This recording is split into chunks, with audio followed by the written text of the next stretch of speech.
Sali Berisha vjon me tone të forta akuzat kundër qeverisë dhe kryeministrit Edi Rama. Në një konferencë për shtyp, lideri i opozitës e reagoi ndaj raportit të Komisionit Evropian për Shqipërinë, duke thënë se përtej vlerësimeve për disa reforma, vendi nuk ka përmbushur asnjë nga kriteret e nevojshme për anëtarësimin në Bashkimin Evropian. Përveç kriterit gjeostrategjik, Shqipëria në mënyrë absolute nuk plotëson asnjë kriter tjetër. Kreu i opozitës ndaloi edhe te vendimi i gjykatës kushtetuese që riktheu në detyrë kryebashkiakun e Tiranës Erion Veliaj. Edi Rama thot ta nxjerrin nga burgu, po e dëgjuat ju. Ai kishte caktuar atij regjimin e serial killerit. Në qeli, thot Erion Veliaj, u trajtova në regjimin e vrasësit serial.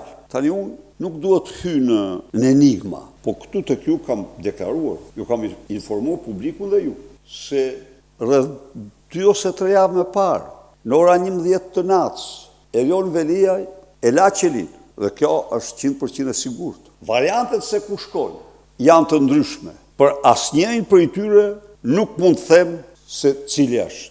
Ndaj dhe citimi i tyre është i pavlerë. Ishte në Surrel, ishte këtu, ishte nuk e di se ku ishte. Them hapta, se po ta dija them. Po atë që di 100%, di që e la qelin dhe nuk shkojnë në spital. Këto të dyja i di, për tjerat nuk mund të them. Në vim të deklaratave të tij, Berisha riktheu akuzat për ndërtimin e tunelit të Llogaras, të cilën e cilësoi një aferë të drejtpërdrejtë korruptive të Edi Ramës. Tuneli Llogaras është kryekput një aktet madhore korruptive direkt të Edi Ramës. Lubi Balluku është thjesht masha e tij për realizimin e kësaj afere që ju ka kushtuar qytetarëve shqiptar, jo 50, por 90 milion euro më shumë se sa që ishte parashikuar.